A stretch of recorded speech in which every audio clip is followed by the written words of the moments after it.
ધારી આમ આદમી પાર્ટીના કાર્યકર રાહુલભાઈ હરખાણીએ ધારી માર્કેટયાર્ડ ખાતે ટેકાના ભાવે થતી મગફળી ખરીદીમાં મુલાકાત લીધી।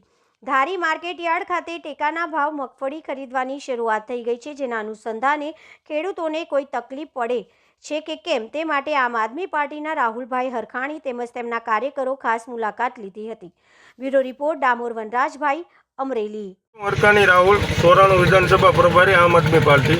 આજ રોજ માર્કેટયાર્ડ ધારીમાં જે નિગમ આપણે ખરીદ પાક કરે છે નાફેડ, તે માટે અમે સવાલ પૂછવા ગયા હતા, આટો મારવા ગયા હતા કે ભાઈ કોઈ ખેડૂત હેરાન થાય છે કે નથી થતું। તો ત્યાં જઈને જોવા મળ્યું કે 30ની ભરતી ગુણમાં નથી કરતા, 39 માંડવીની 2-3 ખેડૂતે પાછા ગયા છે। તો હું એવું કહેવા માગું છું ભાજપ સરકારને, ગોપાલભાઈ જ્યાં જીતેલા છે વિસાવદર, ત્યાં તમે 30ની ભરતી કરાવીને અત્યારે માલ લેવા માંડ્યા છો જૂનાગઢના કલેક્ટરના આદેશ પ્રમાણે। તો હું ધારીની જનતાને એમ કહેવા માગું છું કે આઈના પ્રતિનિધિ સુટાણા છે જે અત્યારે બીજેપીના છે। તો આ લોકોને અત્યારે અમે પ્રશ્ન પૂછતા તો અમને બબડો જવાબ દેવામાં આવ્યો કે લેટર લેતા હો, બિલ લેતા હો। એટલે ભાઈ વિસાવદરમાં કાયદેસર કીધું છે કે ભાઈ 30ની ભરતી ન અમાય તો 39 માંડવીની 30ની ભરતી તમે કરો। મેં લાઈવ મૂકેલું છે, એમાં લાઉડસ્પીકર હારે હરેશભાઈ જૂનાગઢ પ્રમુખ રહ્યા આમ આદમી પાર્ટીના, એની હારે વાત કરેલી છે।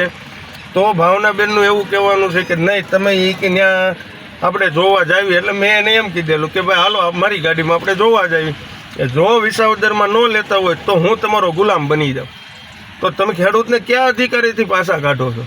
અને જે જેવીભાઈ ધારાસભ્ય રહ્યા તો વિસાવદરમાં ગોપાલભાઈ ઇટાલિયા જો આટલું કરાવી શકતા હોય ખેડૂત માટે 39 માંડવી માટે, કેમ કે 39 હળવી માંડવી આવે, તો એને 30ની ભરતી ત્યાંના કલેક્ટરને રજૂઆત કરી અને કરાવી છે।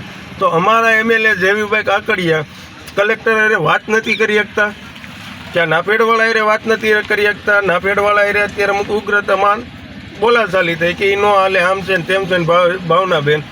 તો હું જનતાને કહેવા માગું છું કે જો ગોપાલભાઈના એરિયામાં જે એમએલએ વિસાવદર છે ત્યાં જો થઈ શકતું હોય આ કામ, તો ધારીમાં હું કામ નહીં? તો ધારીના ખેડૂત હું મતદાર નથી કે બીજેપીને મત આપ્યો એ જ એની ભૂલ છે?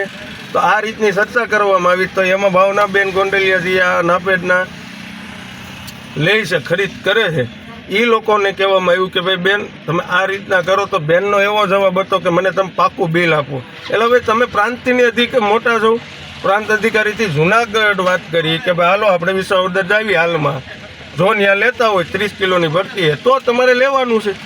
ત્યાં ઘણા ખેડૂત ઊભા હતા, તો એ એનો એવો જવાબ છે કે ઉપરથી પરિપત્ર નથી આવ્યો। તો મેં કીધું ભાઈ જૂના વિસાવદર ખાલી હું કેમ પણ તો રોકવા મળ્યા, પરિપત્ર નથી આવ્યો તો એના પ્રાંતે છૂટ આપી હોય તો ખરીદની લઈને માંડવી। તો હવે આ સવાલ છે કે આ ધારીના ખેડૂત હું મત આપીને ભૂલ કરી છે